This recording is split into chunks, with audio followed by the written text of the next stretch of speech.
Hey, what's up, y'all? It's your boy, Real Island Boy, on Twitter, Instagram, Snapchat, Facebook, all at the same damn time. It's really thirsty Tuesday because I'm telling no lie. When I said before it's getting hot, this is gonna be one hot ass summer, and I'm telling no lie. I have to be drinking a lot of water, keeping hydrated, and all that good stuff. I'm telling you no lie. I'm so hot, it's not fun. But anyway. It's the Have and Haves Not Tuesday, and you know Tyler Perry had tonight's episode lit. When I said lit, it was very lit. Lady. I love saying that word. Anyway, hopefully y'all are keeping warm, but I love the music. Boom, boom. Anyway, you remember last week, let me catch y'all up for who are not following. Last week, Benny was at the hospital with his mom. Catherine Carr came and took her, to go, get herself together and whatnot. So she left. But while she was leaving, Benny had to run in with the DA or somebody from the police station with Officer Justin, questioning him, asking about where Candace is at, blah, blah, blah. Long story short, he was not volunteering any information about his sister, which he shouldn't. Like, go find Candace on your own. I'm not giving you information about my damn sister. So Benny refused to tell him where Candace is and what's her phone number. So he arrested Benny on what he said, he's charging Benny with the death of Quincy, whatever Quincy's last name is. But I'm like, damn. So luckily, while he was trying to interrogate Benny, and drag him down to the police station, what's her name, Miss Extra Veronica Harrington is there dragging her ass across the hospital floor and saw what was going on. She ran and came like, oh, I'm his attorney, and Benny, don't answer no question until I get my ass down to the police station. So at least he probably will have some kind of representation from Veronica, even though we know that no good come out of that because she always wants that dick. Veronica wants that dick, and Benny don't want to mess with Veronica anymore. But if you want to stay his ass out of jail, probably got to do what he had to do. As we say, sometimes you got to do what you got to do to get by. So Veronica is good as far as an attorney-wise, and she knows the ins and outs of them people and the system. So she probably is the best person right now for him to get some help from. So we'll see how that plays out. But anyway, she dragged her ass running behind David because she saw David. That's what she was doing before she saw Benny getting arrested. And she's nagging the hell out of David, asking David to tell her the name of, or not the name, probably, but not the name. Tell her how he knows Erica and blah blah blah. And I'm like, they was like, lady, if you don't leave me alone. So she's there digging for information. David's not giving her information. David's trying to find out where the hell is Jeffrey because he initially got into the hospital to find out about the news that he heard about Jeffrey being a part of the whole killing Quincy situation. Veronica don't want to tell him where Jeffrey is. Jeffrey's not able to, but his father's not able to get a hold of Jeffrey. Jeffrey's there consoling Wyatt. The hospital people won't, they don't know where Jeffrey is because, they can't just like, and then he heard that Melissa is in the hospital. Veronica don't want to tell him what's the name of her, Melissa's last name so he can go see if he's visiting Melissa or where the hell is Jeffrey at. So she's playing hardball because she's not getting what she wants. She don't do nothing unless it's benefit her black ass. So she's playing hardball. David is not budging because David's like, okay, I will just keep on reaching out to Jeffrey until he answered his phone. But while he was there talking to her in the waiting room area, there comes Jim. Jim finally spilled the bean that hopefully she's keeping her lips locked about the situation with the DA lady that that Catherine and her killed and have information on. But while he was spilling the bean to her and catching up with her, he told her ass that she told Jim ass that Wyatt is in the hospital. He lost his mind and went to the reception desk and asked where his son at because obviously, you know, him and Catherine not right now, not, you know, on good terms. So he didn't even know that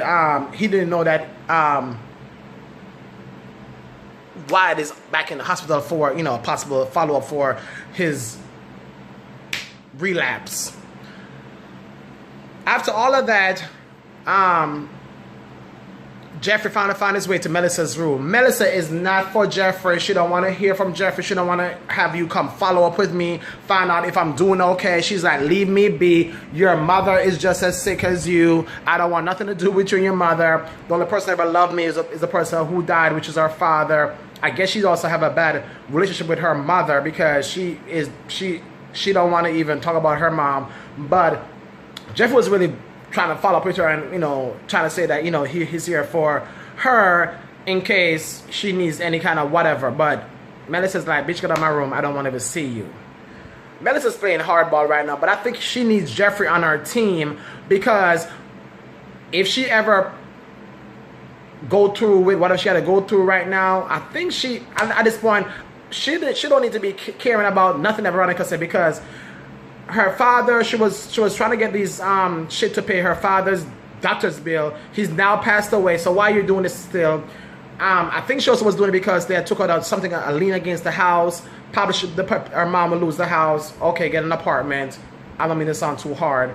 But then Melissa's been pregnant for like 2 seasons now, and I'm still not showing this girl having a baby bump. How far along she's pregnant? I don't know how long somebody needs to be pregnant on a show for them to start showing that they're pregnant. This girl is still pregnant on this show for 2 damn seasons, Tyler Perry, and I'm still not seeing any belly bump. Anyway, enough of Melissa and her drama. Now Catherine and Hannah went over to her house, well, to one of the many houses I'm assuming that Catherine owns, and, you know, to console Anna and tell Anna to go take care of herself. She gave Anna a sleeping pill. You know, Anna's been having a hard time, you know, coming to realization that her grandson Q was shot up. You know what I mean? It was really bad. So right now, you know, her best confidant right now is Catherine, you know, who's there trying to console her. You know, they can't find Candace. Candace still don't know that what happened to her son, and Benny's getting arrested right now. So Catherine gave her some kind of sleeping pill. They tell her to go wash herself up and change them bloody clothes that she has on, and she's just so distraught by this damn death of her grandson. I'm telling you, like, Hannah, you've been playing this role, not this role, I mean this situation role right now for a couple episodes now. And I'm telling you, like, if they don't nominate you for a damn Emmy, I don't know who else on the show needs to be. Like, she been making this role so realistic. I'm like, she needs to be nominated for an Emmy. The role that she's playing right now for her grandson dying and dealing with his death is so, like, real. I'm like, it's so real. Like, I'm like, Emmy nominated, please. Anyway, I said before, why after, you know, Jeffrey left hanging out with, well, trying to go check on Melissa. You know, Melissa don't want to see him anymore. He ran up to go look for his other boo, Wyatt. I don't know, wait. Why is Wyatt still dealing with getting over this damn drug situation? How long are we going to deal with also? You see, what I can tell about Tyler Perry or people who write this show and whatever, y'all drag out some stuff so damn long. I know we need it to be dragged out over the entire season, but why is Wyatt still trying to recuperate from this relapse? I'm like, he's been dealing with this drug situation for a damn long time, and he's not getting the damn better. He's keep on aching. He's keep on complaining that he needs pill or something or some kind of drugs to make him feel better. I'm tired of Wyatt in pain. Like, when is going to be out of damn pain for this? I never taken drugs before in my life. I don't smoke. I don't do no drugs. So I don't know how is it to overcome a drug situation. And probably he was doing the hard drugs, so I'm thinking probably it's hard. But he has all this money and wealth. How long is it going to take for him to overcome this drug situation? With all the medical person that he has on board, the money that his people have, I'm like, when is he going to get better? Then here comes Officer Justin, Jeffrey's third boo. Jeffrey, of all these people on the show who are his peoples, telling Jeffrey about he wants to talk to Jeffrey. Jeffrey was like, bitch, I'm busy. Don't you see I'm busy? Get out of my motherfucking face. I'm busy. Anyway, he said he was going to wait outside the room, which he did. He waited outside the room after Jeffrey's there, finished consoling Wyatt, his second boo, and tell Jeffrey he wants to talk to him. So he dragged Jeffrey down some escape, fire escape steps, staircase, whatever area to go talk to Jeffrey. Telling Jeffrey, oh, he's sorry, keep apologizing that he gets a bit jealous sometimes and does his action. I'm like, dude, you crazy. You crazy in love with Jeffrey. Child, I don't know why Jeffrey put it on you, but he must have put it on it on you really damn good, because the way how you be like so mesmerized or whatever you want to call it by Jeffrey and him not paying no mind, it must be some good shit that Jeffrey had, because you can't leave Jeffrey alone. Child, I said I'm wondering if he's still married, which he is, to that lawyer lady. Anyway, while he was down there yapping his mouth off to Jeffrey and even kissing Jeffrey, because Jeffrey still kind of like him, I feel. Obviously, we know that. Guess who is sneaking up? No good. His mother, Veronica Harrington. I'm like, oh my God. So after Jeffrey left the staircase area, fire escape area, whatever you want to call it, of the hospital, you know, a little sneak away area, there comes Veronica. Oh, so you are married. So we're gonna see more about that next week on the next week episode of Have and Haves Not. But let me go back. Let me go talk a little bit about Miss Candace and this Oscar dude. Oscar threw all this bag of money, what, $250,000 at Candace. Candace is supposed to be working with him to, I don't know, to cook up some kind of ish with this guy who's running for president or whatever, because I guess they're trying to blackmail him to take him down. I'm not following that part too well, because I could care less about them trying to blackmail this damn man that I'm really not sure why they're trying to blackmail him anyway. I guess if they blackmail him, he won't win the presidency. But I'm like, why are you trying to blackmail this man anyway? But anyway, he threw all his money at Candace.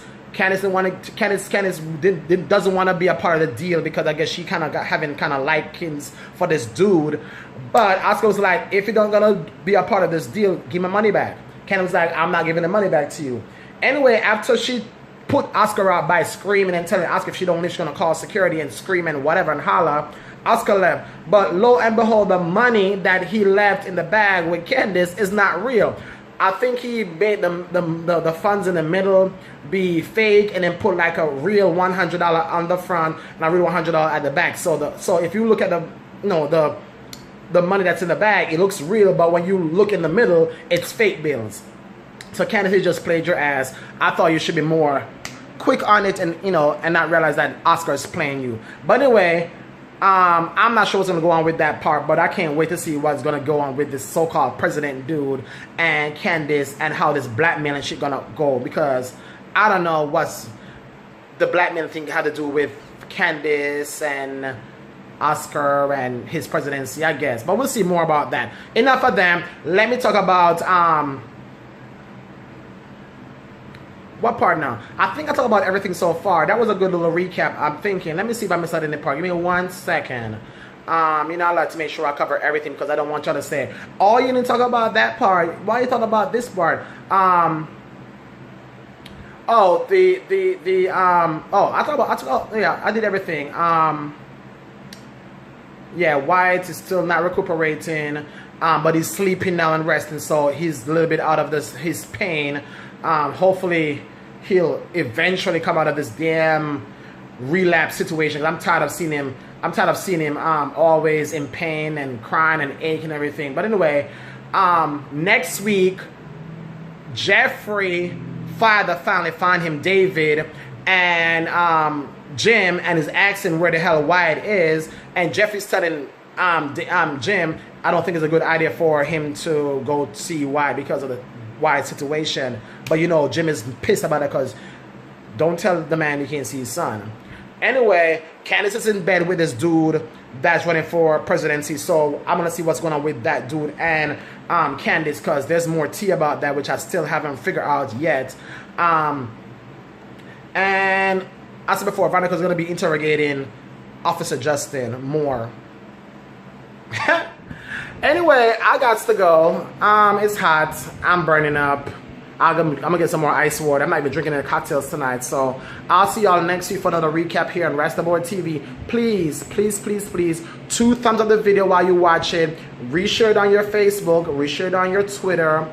Forward it to your friends. But make sure you reshare the video and leave y'all comments in the comment section of this video and let me all know what you thought about tonight's episode, especially the scene with Officer Justin and Mr. Jeffrey in the staircase area.